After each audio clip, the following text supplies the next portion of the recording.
আর ওই আমেরিকা বেঈমানরা এই দেশে পুরা প্রকাশ্যে দাদাগিরি করবে, তখন এ দেশ আর আমাদের মোটেই আমাদের হাতে থাকবে না। তাও তো 2-4-5 ভাগ আছে, 1 ভাগও থাকবে না। এই জন্য কি বুঝলাম যে ওদের ফাঁদে কি পা দেওয়া যাবে? আসতে বলবেন না, পা দেওয়া যাবে? বর্তমানে তাকায় দেখেন ইসকনের সন্ত্রাস, হাতে গোনা কয়জন, ওরা সংখ্যায় আর কত?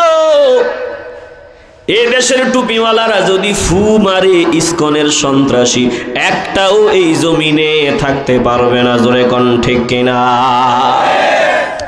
আমার একটা টেনশন লাগে, ইসকন আর কয় পিস, কিন্তু এদের আন্দোলনে এত সদস্য আসে কোত্থেকে? একটা টেনশনের জায়গা যে শুধু ইসকন না, ওখানে কিছু ইসকনের সদস্য মুসলমানের সন্তানও আছে। কথা কয় না? মুসলমানের সন্তানও থাকতে পারে যারা ওই সুযোগে মিছিলে ঢুকে জয় শ্রীরামের স্লোগান দেয়। কথা কয় না? জয় শ্রীরামের স্লোগান কেন দেয়? ভালো করে খেয়াল করবেন। একটু আগে বলেছি এই রোগে, এই কারণে, এই লোভে, একমাত্র ক্ষমতার লোভে বান্দা নিজের মুসলমানিত্ব বাদ দিয়া ইমান নষ্ট করিয়া ওই গাদ্দারদের মিছিলে শামিল হইয়া শ্রীরামের স্লোগান দেয়, ভিন্ন কিছু না। জোরে কোন ঠিক কিনা? জোরে বলেন ঠিক কিনা? আপনারা কি আমার সাথে একমত? আপনারা একটু আওয়াজ দিবেন, আমার সাথে একমত? তাইলে মুসলমানের সন্তান তাদের সাথে গিয়া মিছিলে শামিল হবে কিসের জন্য? বলে ক্ষমতার জন্য। তো মুসলমানের ঘরে জন্ম নিয়া ইমান নাই, বেঈমান হয়ে গেছে। যে বান্দা বেঈমান তার জন্য কিছুই না। এই দেশে তার জন্য বিশৃঙ্খলা তৈরি করা, এই দেশকে রক্তে ভাসায়া দেওয়া, বলে চুরি করা, সন্ত্রাসী করা, কোনো কিছুই তার কাছে কোনো ব্যাপার না। জোরে কোন ঠিক কিনা? আরে বাবা সাবধান, তাদের ফাঁদে পা দেওয়া যাবে না। আমরা আমাদের প্রশাসনের প্রতি শ্রদ্ধাশীল, তারা আইনানুগ ব্যবস্থা গ্রহণ করবে। একটু নজর দিয়া দেখো, গতকাল এই যে রিসেন্টলি ঘটনা, চট্টগ্রামে মুসলমানের সন্তান একজন আইনজীবী মুসলমান, বলে মুসলমান আইনজীবীকে হত্যা করে ফেললো ইসকনের সন্ত্রাসীরা। ওই ইসকনের সন্ত্রাস, ওই ইসকনের সন্ত্রাসদের হাতে মুসলমান সন্তান নিহত হয়। আমরা এখনো সবরে আছি, আমরা এখনো ধৈর্য অবলম্বন করব। রাষ্ট্রের কাছে আমাদের দাবি, দৃষ্টান্তমূলক শাস্তির ব্যবস্থা করা হবে। ইসকনের তাদের প্রভু, তাদের মুরব্বী, ওকে গ্রেফতার করা হয়েছে, ওকে কঠিন শাস্তির আওতায় আনা হোক, এটা প্রত্যেকটা মুসলমানের ইমানের দাবি। জোরে কোন ঠিক কিনা? দেখছি ডাব খায়, ডাব খায়। কি খায়? ডাব খায়। কিরে ডাব খায় কেন? এদের দিলে নাকি বড় মায়া। এরা গরু খায় না, হাঁস খায় না, মুরগি খায় না, কবুতর খায় না, মাছ খায় না, মাংস খায় না। কি খায়? বলে শাক খায়। এই সন্ত্রাসী হিন্দুরা তারা এক না, হিন্দুদের মধ্যে ওদের মধ্যে অনেক তফাৎ। কিন্তু দেখেন, যেই মাত্র তাদের লিডারকে গ্রেফতার করা হয়েছে, প্রায় সব হিন্দুরা এক হয়ে গেছে। কথা কয় না? আর আমরা টুপিওয়ালারা একজন আরেকজনরে মারতে দেখলে খুশি। কথা কয় না? তাকায় দেখেন তারা কেমন ধোঁকাবাজ। গরু খায় না, ছাগল খায় না, হাঁস খায় না, মুরগি খায় না। এবার আমি জানতে চাই, অন্য হিন্দুরা হাঁস মুরগি খায় কি খায় না? একটু আওয়াজ দিয়ে বলবেন, খায় কি খায় না? অন্য হিন্দু যারা আছে এরা মাছ খায় কি খায় না? ইসকনের সদস্য যারা, তাদের ব্যাপারে আজকে আমি বলে যাই, ভালো করে খেয়াল করবেন। যেই মা জন্ম দিয়েছে, ওই মা যদি মাছ খায়, ওই মা যদি মাংস খায়, ওই মা যদি মুরগি খায়, ওই মা যদি খাসি খায়, গরু না হয় না খাইলো। কারণ বহু হিন্দুরা গরু খায় না, আবার অনেক হিন্দুরা গরুর গোস্ত খায়। জোরে কোন ঠিক কিনা? এখন গরুর গোস্ত বাদ দিলে বহু সংখ্যক হিন্দু মাছ খায়। কি খায়?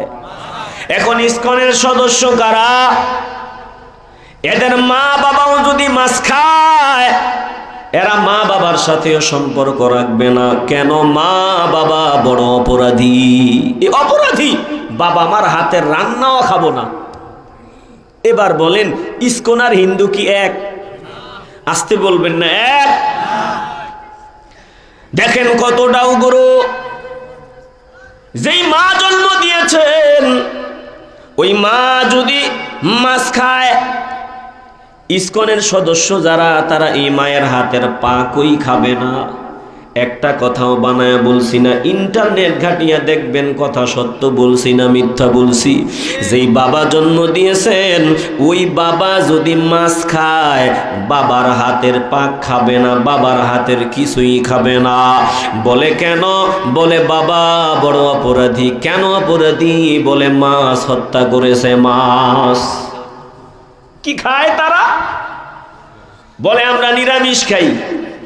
কি খাই? আওয়াজ দেয় না। কি খাই? নিরামিষ খাই, তরকারি খাই। তরকারি কি ওই গাছের কদু এগুলার কি জীবন নাই? কথা কয় না। জীবন নাই? গাছের কি জীবন নাই? বলে জীবন থাকলে কি তা হইছে? এটা তুলনামূলক এটার ভিতরে একটু চেতনাবোধ কম। গরুরে জবাই করলে যেমনে লাফায় এটা তো আর এমনি লাফায় না। কথা কয় না। এরা জীবের প্রতি শ্রদ্ধাশীল, জন্য তারা মাছ খাবে না, মাংস খাবে না, শুধু তরকারি খাবে। এই জন্য দেখলাম একটা বলতেছে, ওই যাকে গ্রেফতার করা হলো তার ভক্ত একটা বলতেছে যে 8 ঘন্টা যাবত তাকে আটক রাখা হয়েছে। 8 ঘন্টা যাবত আটক। 8 ঘন্টায় কি খাইছেন? তিনি তো কারো হাতের পাক খান না। দেখছি ডাব খায়। কি খায়? আসতে বলবেন না। কি খায়? ডাব খায়। ডাব। কত বড় সিটার! এরাই আবার মানুষ হত্যা করে, এরাই আবার মানুষ জবাই করে। তোরা যেহেতু জীবের প্রতি তোদের এত মায়া, তাইলে তোরা আন্দোলন করার দুঃসাহস দেখাও কেন? কারণ আন্দোলনে মানুষের রক্তপাত হয়। কথা কয় না। সব থেকে বেশি চেতনা তো মানুষের ভেতরেই। মানুষ জবাই করে দিলে কষ্ট সব থেকে বেশি। কথা কন ঠিক কিনা? তো তোদের যেহেতু এত মায়া, ভণ্ডামি বন্ধ করে দে। চট্টগ্রামে আমার মুসলমান ভাইকে হত্যা করা হয়েছে। আবার আমরা দেখলাম আমরা মুসলমানরা তাদের মন্দির পাহারা দেই, কিন্তু তাকায় দেখেন তারা মসজিদে ভাঙচুর করেছে। চট্টগ্রামে মসজিদ ভাঙচুর করেছে। আমরা সভ্য, আমরা মুরব্বীদের কথা মতো চলি। আমরা বাংলার জমিনে আইন এবং প্রশাসনের প্রতি শ্রদ্ধাশীল। মুসলমানদের একটাই দাবি, মুসলমান ময়দানে নামবে না, কারণ তারা তাদের ফাঁদে পা দিবে না। তবে মুসলমান যদি দেখে তাদের পিঠ দেয়ালে ঠেকে যাইতেছে, তখন আর বসে থাকবে না। তখন ইমানের তাকিদে দেশ বাঁচাবার তাকিদে ময়দানে নামতে হাজির হবে। মুসলমানরা যখন ময়দানে নামবে তখন পরিণাম কি হবে চিন্তা করবে না। অতএব আমরা চাই দেশটা সুন্দরভাবে চলুক, ভালোভাবে চলুক। যারা বিশৃঙ্খলা করতে চায় তাদেরকে গ্রেফতার করেন, দৃষ্টান্তমূলক শাস্তির ব্যবস্থা করেন, যাতে এই রকম ষড়যন্ত্র করার দুঃসাহস আর কেউ দেখাতে না পারে। জোরে কোন ঠিক কিনা?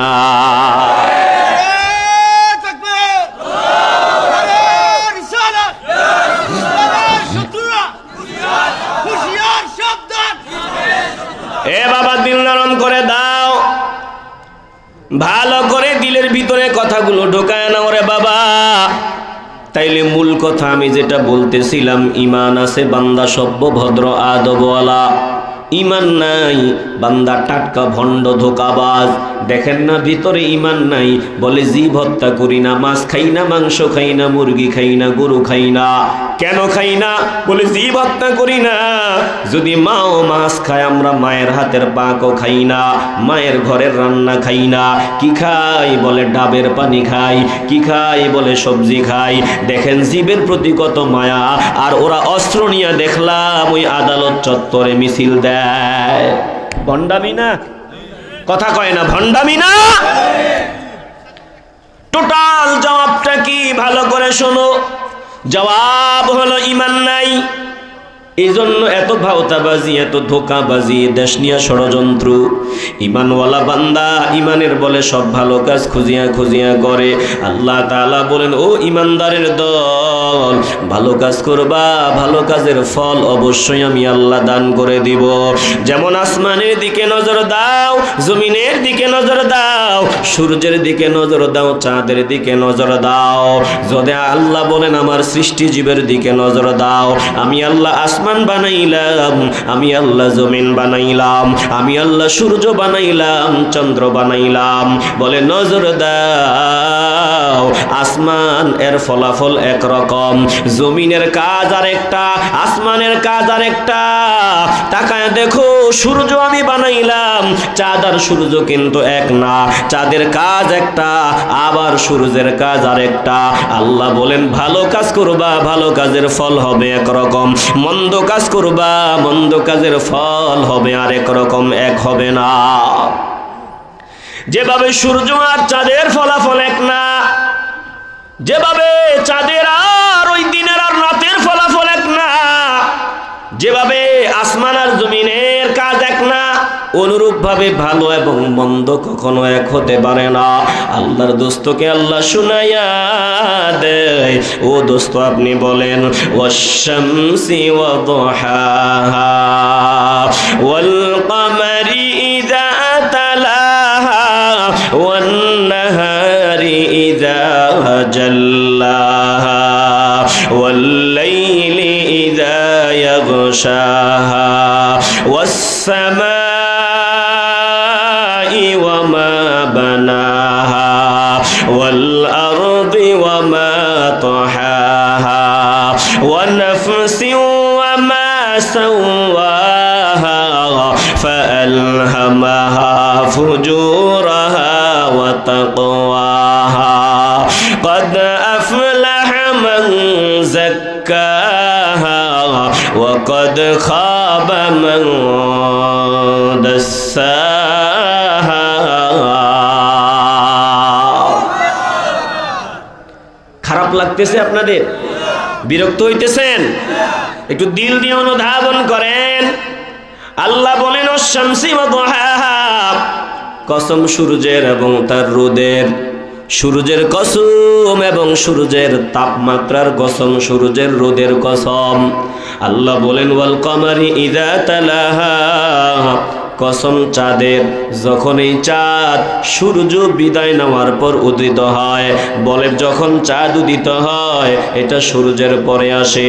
আল্লাহ বলেন, ওয়ান নাহারি ইযা জাল্লাহা, কসম দিনের আগমনে যখন সূর্যকে প্রকাশ করা হয়।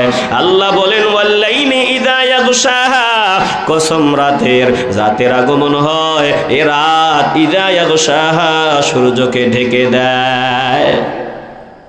ওয়াস সামাই ওয়া মা বানাহা, কসম আসমানের এবং যিনি তাকে বানিয়েছেন তার কসম। ওয়াল আরদি ওয়া মা তাহাহা, কসম জমিনের, যিনি তাকে বিছিয়েছেন তার কসম। আল্লাহ বলেন, ওয়া নাফসিন ওয়া মা সাওয়াহা, কসম মানবাত্মার, যিনি তাকে সুবিন্যস্ত করেছেন তার কসম। তাইলে আমার আল্লাহ এখানে কসমের পর কসম করলেন। সূর্য, আল্লাহ বলেন সূর্যের কসম, সূর্যের রোদের কসম, এরপরে চাঁদের কসম। চাঁদের কাজ কি?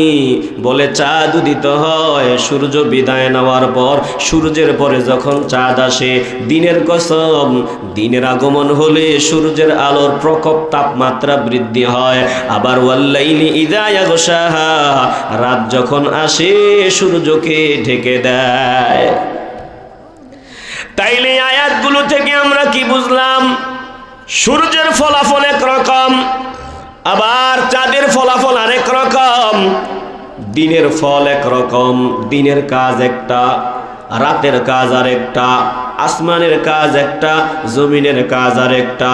বলে আসমান যেমন আল্লাহর ভিন্ন একটা সৃষ্টি, জমিন আর একটা সৃষ্টি, আবার সূর্য আমার আল্লাহর সৃষ্টি, চাঁদ আমার আল্লাহর সৃষ্টি, দিন আমার আল্লাহর সৃষ্টি, রাত আমার আল্লাহর সৃষ্টি। আল্লাহ বলেন এই সৃষ্টিগুলো যেমন এক না, এগুলোর প্রভাব এবং ফলাফল কখনো এক না। কি বিরক্ত হইতেছেন নাকি আপনারা? একটু আওয়াজ দিবেন, বলেন তো এই সৃষ্টিগুলো, এগুলোর সবগুলোর কাজ কি এক? আসমানের কাজ একটা, জমিনের কাজ আর একটা। আসমান থেকে জমিনে রিজিক নাজিল হয়, আসমান থেকে জমিনে আল্লাহ রিজিক পাঠান, আবার এই জমিন রিজিকটাকে মানুষের মুখে উঠায়া দেওয়ার মতো উপযুক্ত বানায়। কথা ঠিক নি? বলেন তো রিজিক যিনি নাজিল করেন বলেন তিনি কে? রিজিক জমিনে হয় না, জমিন থেকে রিজিক আপনার ঘরে পৌঁছে না, আপনার ঘরে রিজিক পৌঁছে আসমান থেকে। সমস্ত ফায়সালা সব আসমান থেকে হয়। জোরে কোন ঠিক কিনা? সাবধান, মাওলার রিজিক খাইয়া মাওলার সাথে নাফরমানি করা যাবে না। রিজিকের মালিক আমার আল্লাহ, অতএব আল্লাহর দেয়া রিজিক খাইয়া আল্লাহর সামনে গাদ্দারি করা যাবে না। রে বাবা, তুমি কি মনে করো এই যে একটা বীজ জমিনে বপন করো, এটা তোমার যোগ্যতা বলে গাছ হয়ে গেছে, ফল হয়ে গেছে? না না না, তোমার মতো বোকা মূর্খ এই জমিনে আর কেউ নাই। যদি তুমি এমনটা চিন্তা করো যে বীজটা থেকে নিজের যোগ্যতায় গাছ হয়েছে, বলেন এটার মতো বোকা নির্বোধ আর কেউ হতে পারে? একটু আমার দিকে তাকান, আর কেউ হতে পারে?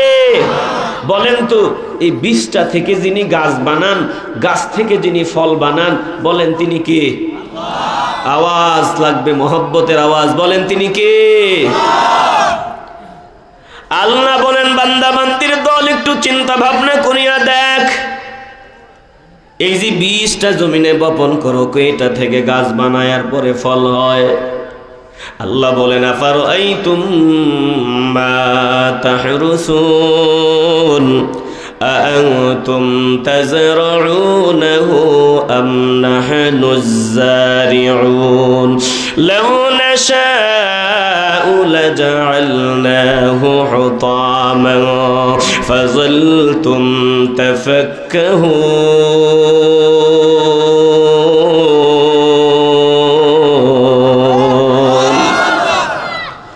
আল্লাহ বলল বান্দা বান্দির দল, যেই বীজটা তোমরা জমিনে বপন করো, বীজটা সম্পর্কে একটু ভেবে দেখছো নি কে এটা থেকে গাছ বানায়, কে এটা থেকে ফল উৎপন্ন করে?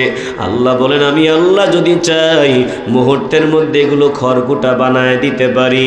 আমি আল্লাহ সব খাবার তোমাদের খাবারের অযোগ্য বানায় দিতে পারি। তাইলে এই যে বীজটা বানাইলেন আমার আল্লাহ, দুনিয়ার কেউ বীজ বানাইতে পারে না, দুনিয়ার কেউ ফল উৎপন্ন করতে পারে না। এখন জমিনটা তার ভেতর থেকে গাছ বের করবে, ফল উৎপন্ন হবে। বলে এটা নাজিল হয় আসমান থেকে। কিভাবে নাজিল হয়? বলে আসমানের ওই সূর্য যদি গাছটার উপরে তাপ না দেয়, যদি সূর্যের তাপমাত্রা আপনার এই গাছের উপর না পড়ে, ফলের গাছের উপরে যদি সূর্যের তাপমাত্রা না হয়, তাইলে এই গাছ ফল দেওয়ার ধারণ ক্ষমতা কখনো ভিতরে আসবে না। কথা কোন ঠিক নি? আপনি একটা ফলের গাছ ওটারে ঘরের ভিতরে নিয়ে রাইখা দেন যেখানে সূর্যের তাপ লাগে না, দেখবেন এই গাছটা কিছুদিন পর্যন্ত বড় হবে, এরপরে ধীরে ধীরে আস্তে আস্তে এই গাছটা মারা যাবে। আপনাদের মনোযোগ নাই মনে হয়? মনোযোগ আছে আপনাদের? তাইলে বুঝে থাকলে বলেন, পরীক্ষা করবেন, দেখবেন একটা গাছ বড় সুন্দর, এটারে মায়া করিয়া যদি আপনি ঘরের ভিতরে নিয়ে রাখিয়া দেন যেখানে সূর্যের আলো যায় না, সূর্যের তাপ যায় না, দেখবেন আস্তে আস্তে গাছটা গুজা হয়ে যাইতেছে, আস্তে আস্তে গাছটা দুর্বল হইয়া এক সময় দেখবেন গাছের পাতাগুলো শুকানো আরম্ভ হইছে, পুরা গাছটাই শুকিয়ে যাইতেছে, ফল দেওয়া দূরের কথা, দিন দিন গাছটা দুর্বল হয়ে মরা পড়বে। কেন? সূর্যের তাপ নাই এজন্য। কথা কোন ঠিক কিনা? তাইলে সূর্যের আলো প্রয়োজন। সূর্যের আলো দিয়ে আল্লাহ ফসল ওই গাছের ভিতরে যৌবন দান করেন। আবার এই মাটিটাতে যদি টানা বৃষ্টি নাজিল না হয়, বৃষ্টি না আসে, মাটিটা মরিয়া যাবে। মরা মাটিতে ফল উৎপন্ন হবে না, ফল ধারণ ক্ষমতা হবে না। বলে এখন মাটির কি দরকার? বলে মাটির জীবন দরকার, মাটির জোয়ারের দরকার। মাটিকে আমার আল্লাহ আসমান থেকে প্রয়োজন অনুপাতে বৃষ্টি দান করেন। ওই মাটির ভিতরে যখন বৃষ্টি নাজিল হয়, বৃষ্টি অর্পণ হয়, বলে বৃষ্টির ছোঁয়া পাইয়া মাটিটার ভিতরে যৌবন ফিরিয়ে আসে। একটু আওয়াজ দিয়া বলবেন না আল্লাহু আকবার। তাইলে বলেন বৃষ্টি যিনি নাজিল করেন তিনি কে? আসমানের কাজ বৃষ্টি দেওয়া, জমিনের কাজ বৃষ্টিটা নিজের ভিতরে নিয়ে নেওয়া। আসমানের সূর্যের কাজ তাপমাত্রা দেওয়া, বলে জমিনের কাজ এই তাপমাত্রা নিজের ভেতরে নেওয়া। শুধু গাছ তরুলতা নয়, কসম আল্লাহর, যদি সূর্যের আলো জমিনে না আসতো একটা মানুষও দুনিয়াতে বেঁচে থাকা সম্ভব হতো না। আল্লাহ যদি সূর্য না দিতেন, দেখতেন আপনি গরুর গোশত খান, দেখবেন আপনার হাড্ডিগুলো দুর্বল হয়ে যাইতেছে। খাসি দিয়া খান, মুরগি দিয়া খান, যত রকমের খাবার খান, বলে তাজা তাজা খাবার লাভ নাই। দেখবেন দিন দিন হাড্ডির জয়েন্টে ব্যথা, ভেতরে ব্যথা, চলতে পারেন না, হাঁটতে পারেন না, কোমর ব্যথা, চোখে যেমন ঝাপসা দেখা যায়। কারণটা কি? বলে বান্দা তোমার ভিতরে যত খাবারই খাও ভিটামিনের ঘাটতি। কিসের ঘাটতি? কথা কয় না। কিসের ঘাটতি? ভিটামিনের ঘাটতি। ডাক্তারের কাছে গেলাম, হাড্ডিগুলো ব্যথা। ডাক্তার পরীক্ষা নিরীক্ষা করিয়া বলতেছি ভিটামিন ডি এর অভাব। বলে ভিটামিন ডি এর অভাব কেন? খাবার তো কম খাই না। বলে খাবার খাইলে কি হবে? দৈনিক কয় ঘন্টা রৌদ্রের তাপমাত্রা নেন? বলে ঘন্টা টন্টা নাই, সুযোগ পাই না, সবসময় ঘরে গাড়িতে। রৌদ্রের তাপমাত্রা শরীরে লাগানো সম্ভব হয় না।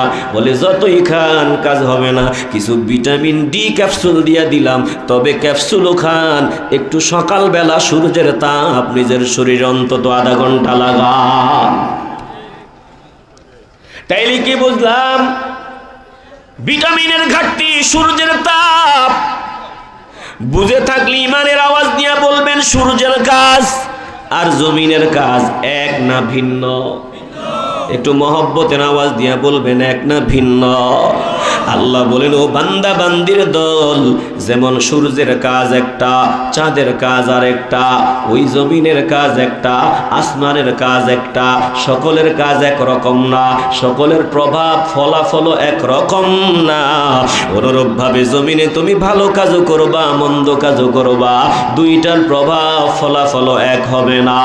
যেমন ওইগুলা এক না, ভালো কাজ মন্দ কাজের প্রভাব ফলাফল এক হবে না। তুমি ভালো কাজ করবা, আমি আল্লাহর কাছ থেকে সম্মান ইজ্জত মর্যাদার জিন্দেগি পাইবা। দুনিয়া থেকে বিদায়ের পর আমি আল্লাহ তোমাকে আমার চিরস্থায়ী নিয়ামত জান্নাতের মেহমান বানায় দিব রে বান্দা। আর যদি মন্দ কাজ করো, বাজে কাজ করিয়া কয়দিন আর জয় জয় কার ধ্বনি তুমি শুনবা। বলে 17 বছর পর্যন্ত টানা দেখবা চারদিকে তোমার তেল মারে, সব দিকে শুধু নৌকা আর নৌকা, সব দিকে দেখবা তোমার স্লোগান, সব দিকে দেখবা জয় বাংলার স্লোগান। কিন্তু মুহূর্তের মধ্যে কর্মের ফল আমি আল্লাহ এমন ভাবে দান করব, বলে 45 মিনিটও পালাবার সময় পাবা না। জোরে বলেন ঠিক কিনা? রাগ করছেন আপনারা? রাগ করলে কি হবে বলা লাগবে। দিল দিয়ে অনুধাবন করেন, কর্ম যেমন ফলও তেমন। বিএনপি যেমন কর্ম করেছিল, টানা 17 বছর তাদেরকে সাইজ করেছেন কে? আসতে বলবেন না, জোরে বলেন কে? বলে কাজ যেমন করবা ফলও তেমন পাইবা। এখন 17 বছরে যদি শিক্ষা না হয়, আবার যদি গাদ্দারি শুরু করো, আবারও দেখবা আল্লাহ তোমাদের আসার মেরে মাটিতে ফালাইতে দেরি হবে না। জোরে কোন ঠিক কিনা? এই জোরে বলেন ঠিক কিনা? আমরা তো দেখতেছি বেইনসাফি শুরু হয়ে গেছে। বেইনসাফি কাজ শুরু হয়ে গেছে। আমার কথাগুলো কোন দৃষ্টিকোণ থেকে নেন আমি জানি না, কিন্তু আমার দিলে আসতেছে, আমি বলবো বেইনসাফি শুরু হয়ে গেছে। দেখেন, এমন ব্যক্তিদের নামে মার্ডার মামলা দেওয়া হয়, এমন ব্যক্তিদের নামে মার্ডার মামলা দেওয়া হয়, একটা বান্দাও প্রতিবাদ করে না যে এই ব্যক্তির নামে কেন মার্ডার মামলা। তিনি আমাদের দিনের খেদমত করেছেন, তিনার দ্বারা বহু খেদমত হয়েছে, তিনার দ্বারা আমাদের লাভ হয়েছে, ক্ষতি হয় নাই। আমরা টুপিওয়ালারা সাক্ষী। এই সমস্ত মিথ্যা মামলা এগুলো পরিহার করেন। কই একটা টুপিওয়ালাও বলে না। কথা করেন না কেন? আসতে বলবেন না, কথা বলেন ঠিক কিনা? ব্যাপার কি এমনটা শুরু হয়েছে কেন? সবার নামে ঢালাও ভাবে হত্যা মামলা দিতে হবে কেন? আর অন্য মামলা কি তালাশ করে পাও না? যত মামলা সব ঢালাও ভাবে হত্যা মামলা। আমার নিজের জানা মতে আমি বলতেছি, যেই বান্দা হত্যার ধারে কাছেও নাই, যেই বান্দা মানুষের উপকার করেছে, পারলে উপকার করেছে, ক্ষতি করে নাই, এমন বান্দার নামেও ডজন খানিক মার্ডার মামলা। কথা কয় না? আসতে বলবেন না, জবান খুলে বলেন। বলে ওই স্বৈরাচারীদের সাথে ছিল তো। কি সাথে ছিল? জীবনে তাদের পক্ষে একটা কথা বলছে? তোমরা কি সাথে ছিল না? কথা কয় না। তোমরা তোমাদের সংগঠনের লোক কি সাথে ছিল না? তো তোমরাও তো এখন মার্ডার মামলার আসামি হওয়া উচিত। কথা কয় না। তোমাদের সাংগঠনিক লোক কাগজে কলমে আওয়ামী লীগ ছিল, আওয়ামী লীগের সংগঠন করছে, এখন ফেরাউনের ঘরে মুসা হয়ে গেছে। কথা কয় না। তোমরাও তো স্বৈরাচারীর দালাল ছিলা, স্বৈরাচারীর পক্ষে ছিলা, মার্ডার মামলা তো এখন তোমাদের ব্যাপারে হওয়া উচিত। এ বাবা, দিল দিয়ে অনুধাবন করো, যেমন কর্ম তেমন ফল। অতীত থেকে যদি শিক্ষা না নাও রে বাবা, আবার কপাল পড়ে যাবে, আবার কপাল পড়ে যাবে। অনুরোধ করিয়া বলি, অতীতের ভুলের জন্য মাওলার দরবারে তওবা করে নাও, অতীতের ত্রুটির জন্য মাওলার কাছে ক্ষমা চাও, আর সামনে মনে মনে সিদ্ধান্ত নাও এবং বাস্তবে কাজ শুরু করে দাও। এখন থেকে আল্লাহর প্রিয় বান্দাদের ছাড়া আর কোনো কাজ হবে না। আল্লাহর প্রিয় বান্দাদের পরামর্শ নিয়ে আমরা দেশ চালাবো, তিনাদের সাথে গিয়ে আমরা চলবো। তিনি আমার কাছে আসার দরকার নাই, আমি নিজে তিনার কাছে যাব, তিনার ঘরে যাব, তিনার দরবারে যাব, তিনার কাছে যাব। কাছে গিয়া আমি আমার অতীতের ভুলের জন্য তওবা করব, আর সামনে কিভাবে দেশ সুন্দরভাবে চালাইতে পারি তিনাদের সহযোগিতা চাইব। কাঁধে কাঁধ মিলাইয়া গাদ্দারদের থেকে, মুনাফিকদের থেকে মাতৃভূমিকে হেফাজত করব। যদি মনে করো না না না আমি এমনটা করব না, আমি তিনার কাছে যাব কেন, আমি এত ছোট হতে পারবো না, আমি বলবো তোমার মতো বান্দা কিয়ামত পর্যন্ত যদি আল্লাহ হায়াত লম্বা করিয়া দেয়, বাংলার জমিনে ক্ষমতা এসে দিন কায়েম করতে পারবা না। তুমি যদি প্রার্থী হও, আমার কাছে না আসো, আমার ভোট দেওয়ার মতো চিন্তাও তো আমি তোমার ব্যাপারে করব না। কথা কয় না? এই জন্য যেহেতু তুমি গণতান্ত্রিক প্রক্রিয়া অনুযায়ী দিন কায়েম করবা, অতএব মনটা বড় করিয়া দাও, তুমি নিজে আসো, তোমরা নিজে আসো আর বলো আমাদের সহযোগিতা করেন, সহযোগিতা চাই। ভালো করবা, ভালো ফল পাইবা, মন্দ করবা, মন্দের ফল ভোগ করবা। কসম আল্লাহর বাঁচা যাবে না। আল্লাহ বলল, দুষ্টগো আপনি জানায়া দেন, যারা ভালো কাজ জমিনে করবে আমি আল্লাহ তাদের ভালো ফল দান করব, মন্দ কাজ করবে দুনিয়াতে আমি আল্লাহ তারা মনে করবে আমরা ফাঁকি দিয়া, আমরা ধোঁকাবাজি করিয়া, আমরা গাদ্দারি করিয়া সম্মানের সাথেই তো চলতেছি। না না না, এই সম্মান বেশি দিন আল্লাহ টিকাবেন না। এলাকার মেম্বার সব সম্মানের অভাব নাই, ইজ্জতের অভাব নাই। নিজের ঘরে সুন্দরী বউ, পাশের ঘরে আরেকটা এর থেকে একটু সুন্দরী, তার স্বামী প্রবাসী, তার স্বামী বিদেশে আছে। রাতের বেলা সেটিং শুরু হয়ে গেল, মেম্বার সাহেব চেয়ারম্যান সাহেবের সাথে ওই প্রবাসীর মহিলার, প্রবাসীর স্ত্রীর পরক্রিয়া আরম্ভ হয়ে গেল চেয়ারম্যান মহোদয়ের সাথে। নিজের ঘরে সুন্দরী বউ রাখিয়া আরেকজনের বউয়ের সাথে পরক্রিয়া শুরু হয়। এবার রাত্র ৩টা যখন বাজিয়া যায়, চূড়ান্ত পর্যায়ে শয়তান ধোকা দিয়া কয় যা যা যা, তাড়াতাড়ি যা, তোর অপেক্ষায়। দরওয়াজা খুলিয়া রেডি আছে। চেয়ারম্যান সাহেব রাত্র 3টায় আরেকজনের বউয়ের ঘরে ঢুকলো নিজের বউ রাখিয়া। এবার ঘরের ভিতরে ঢুকার পর শয়তান ভিতরে ঢুকাইয়া দিল।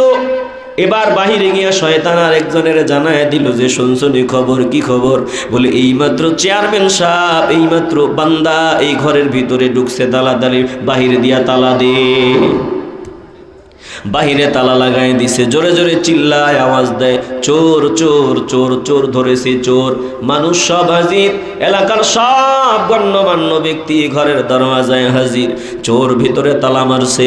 এবার দরওয়াজা খুলিয়া নজর দিয়া দেখে, এ দেখি আমগো এলাকার চেয়ারম্যান সাহেবের চেহারা দেখা যায়। মোবাইল ফোনে ভিডিও করা হয়, কে কে ধরা পড়ছে? বলে চেয়ারম্যান সাহেব। 10 দিন চোরের, একদিন গৃহস্থের, ভালো করিয়া মনে রাখবা। 10 দিন চুরি করবা, 10 দিন বাজে কাজ করবা, একদিন ধরা পড়বা, লুঙ্গি সুইদা খুলিয়া যাবে, কিছুই থাকবে না। জোরে কোন ঠিক কিনা? বলেন তো, বাজে কাজ করে এ পর্যন্ত কেউ সম্মানের জিন্দিগি নিয়ে জমিন থেকে বিদায় হইতে পারছে? আসতে বলবেন না পেরেছে? কিয়ামত পর্যন্ত পারবে না। একদিন না একদিন বেজ্জতি হবেই হবে। গোটা জিন্দিগির সব বরবাদ। বড় বড় চোর ধরা পড়েছে। দেখেন, যারা আসলে মানুষ স্যালুট দিত, পুলিশ স্যালুট দিত, পুলিশ প্রধান স্যালুট দিত, আর্মি প্রধান স্যালুট দিত, ওই র্যাবের প্রধান স্যালুট দিত, মানুষ স্যালুট দিত। আসছে অমুক আসছে, তাকায়া দেখেন বড় দরবেশ হাজার হাজার কোটি টাকা চুরি করছে, আর এখন কেমন ভাবে ধরা পড়ছে নজর দিয়া দেখেন। কথা কয় না? সারা জীবন যা কামাইলো, কিছু কি রইল? কথা কয় না, কিছু কি রইল? এজন্য নেক আমল করবেন, ভালো কাজ করবেন, সৎ কাজ করবেন, আল্লাহ সম্মান ইজ্জত মর্যাদার জিন্দেগি দান করবেন। দুনিয়াতেও সম্মান, পরকালেও সম্মান। এরে বাবা, নেক আমলে মজা আছে, তৃপ্তি আছে, শান্তি আছে। গুনাহের কাজ যতই ভালো, যতই গুনাহের কাজ তুমি করো, গুনাহের কাজে সাময়িক গরম, বলে গুনার অশান্তি চিরকাল, শুধু অশান্তি আর অশান্তি। সাময়িক মনের জ্বালা মিটাইবা, কিন্তু গুনাহের জ্বালা যন্ত্রণায় তুমি মরার আগ পর্যন্ত শুধু অস্থিরতায় কাটাইবা। কারণ গুনাহগার বান্দার দিলে আল্লাহ গুনাহের বাতি জ্বালায়া দেয়। এটার গরম বান্দার দিলে থাকে, বান্দার ঘুম নাই, শান্তি নাই, অশান্তির আগুন বান্দার 24 ঘন্টায় জ্বলতে থাকে। বড় বড় দামি হোটেলগুলাতে দেখবেন, বড় বড় দামি হোটেলগুলাতে গেলে দেখবেন বুফে পদ্ধতিতে যেই টেবিলের ভিতরে আপনারে খাবার দিবে, ওই টেবিলের ভিতরে বুফে পদ্ধতিতে ইলেকট্রিক সিস্টেমে এই টেবিলের নিচে বাতি জ্বালায়া দেওয়া হয়। ওই বাতির তাপে আপনার খাবারগুলো গরম থাকবে। বলে ওই বড় বড় হোটেলে গিয়া কোটিপতির সন্তানেরা, কোটিপতির সন্তানেরা খাবার অর্ডার দিয়েও খাবার খাইতে 5 মিনিটের জায়গায় 5 ঘন্টা সময় কাটায়। সমস্যা নাই, 5 ঘন্টা পর্যন্ত তোমার খাবার গরম থাকবে। কেমনে গরম? বলে ইলেকট্রিক পদ্ধতিতে নিচে দিয়া বাতি জ্বালানো, বাতির গরম। যতক্ষণ বাতি জ্বলে ততক্ষণ খাবার গরম। এ মুসলমান ইমানদার, তুমি যখন আল্লাহর নাফরমানির খাতায় নাম লেখাইবা, গুনাহের কাজে মগ্ন হইবা, আল্লাহর নাফরমানি করবা, আমার আল্লাহ রাগ করিয়া গুনাহের বাতি জ্বালায়া দেয়। বান্দার এই বাতি যতক্ষণ জ্বলতে থাকে, বান্দার অশান্তির আগুন, বান্দার মাথা গরম, বান্দার মেজাজ গরম, বান্দার কেমন জানি শান্তি নাই। সাময়িক গুনাহের মজা তুমি নিছো, এটার জ্বালা যন্ত্রণা তোমাকে বছরের পর বছর ভোগ করতে হবে। এরে বাবা, গুনাহে শান্তি নাই, গুনাহে অশান্তি, নেক আমলেই শান্তি। তুমি মনে করো ফজরের সময় আমি ঘুমাই, আরেক বান্দা ঘুম থেকে উঠিয়া ফজরের নামাজ জামাতের সহিত আদায় করলো। এরে বাবা, তোমারে বুঝাইতে পারবো না। যেই বান্দা ফজরে নামাজ পড়লো, সেজদা দিল, ওই বান্দারে জিজ্ঞাসা করো সিজদায় কত মজা কত তৃপ্তি। এটা সিজদা যে বান্দা দেয় না ওই বান্দা মজাটা বুঝে না। তুমি মনে করো ঘুমে মজা, না না না, ঘুমে মজা নাই। পায়ে হাত দিয়া বলি রে বাবা, আজকের পর ঘুমটা বাদ দাও, ফজরের নামাজটা জামাতের সাথে আদায় করো। দেখবা তুমি যে সিজদায় গিয়েছো, ঘুমে যত মজা পাইতা এক একটা সিজদায়ের থেকে আরো অনেক বেশি মজা পাওয়া যায়। একটা জবানও বন্ধ রাখবেন না, ইমানের আওয়াজ দিয়া বলবেন নেক আমলে একটু কষ্ট হলেও শান্তি আর শান্তি। বলেন আমরা কষ্ট করে নেক আমল করে শান্তির জিন্দেগি কাটাতে চাই কি চাই না? আসতে বলবেন না, জোরে বলেন চাই কি চাই না? এরে মুসলমান, দিলটা নরম করিয়া দাও। আল্লাহ তাআলা বলেন দোস্ত আমার, এই যে কসমগুলা করলাম ভালো এবং মন্দ এক না, এটার প্রভাব ফলাফল এক না, আমি জানায়া দিলাম। এখন বান্দা যদি ভালো কাজ করে পুরস্কারের ব্যবস্থা আমি রবের পক্ষ থেকে। মন্দ কাজ করবে গুনাহের গরম বান্দার দিলে আমি বাতি জ্বালায় দিব, শান্তি পাবে না। আল্লাহ বলেন এই মানুষ বড় দামি, এতগুলো কসম আল্লাহ করেছেন। আল্লাহ বলেন আমি মানুষের জন্যই সব করলাম। এই মানুষের জন্য আমি আসমান বানাইলাম, জমিন বানাইলাম, সৌরজগৎ, নবমণ্ডল, ভূমণ্ডল, গ্রহ নক্ষত্র সব আমি মানুষের জন্যই সৃজন করলাম। এই জমিনটাকে মানুষের খেদমতে আল্লাহ লাগায় দিলেন। জমিন মানুষের খাদেম, আসমান মানুষের খাদেম, ফেরেশতারা মানুষের খাদেম, বাতাস মানুষের খাদেম, গরু ছাগল হাঁস মুরগি সব মানুষের খেদমতে আল্লাহ লাগায় দিলেন। আল্লাহ বলেন আমি আল্লাহ সব মানুষের জন্য বানাইলাম। আর আশরাফুল মাখলুকাত, শ্রেষ্ঠ সৃষ্টি আমি মানুষকে বানায় দিলাম। মানুষের মতো এত দামি আমি আল্লাহ আর কাউরে বানাই নাই। আল্লাহ মানুষের কসম করেছেন ওয়া নাফসিন ওয়া মা সাওয়াহা, কসম মানবাত্মার এবং যিনি তাকে সুবিন্যস্ত করেছেন তার কসম। এ মুসলমান ইমানদার, এই মানবাত্মাকে বানাইছেন আমার আল্লাহ। মানুষের আসল মানুষ এই আত্মাটাকে বানাইছেন আমার আল্লাহ। এই আত্মাটা যতদিন ভিতরে আছে ততদিন মানুষের দাম। এই আত্মাটা ভিতরে নাই, মানুষের চারানা পয়সার কোনো দাম নাই। এই আত্মাটার ভেতরে আল্লাহ যদি চাইতেন গরুর কাভার পরায় দিতেন, আপনার আমার কিছুই করার ছিল না। মানবাত্মাটার উপরে যদি আল্লাহ শুয়োরের কাভার পরায় দিতেন, কিছুই করার ছিল না। যদি ছাগলের কাভার পরায় দিতেন, কিছুই করার ছিল না রে বাবা। আল্লাহ দয়া করিয়া মানুষত্বের কাভার পরায় দিলেন।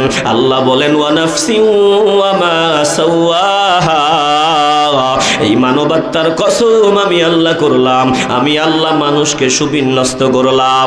আল্লাহ বলেন বান্দারে নজর দিয়া দেখ, যেখানে যেটা দেওয়া দরকার ওখানে আমি আল্লাহ ওটা দিয়া দিলাম। তোর চক্ষু দুইটা যেখানে ফিট করিয়া দিলে ভালো হয়, আমি আল্লাহ তোরে দুইটা চক্ষু ওই জায়গায় দিয়া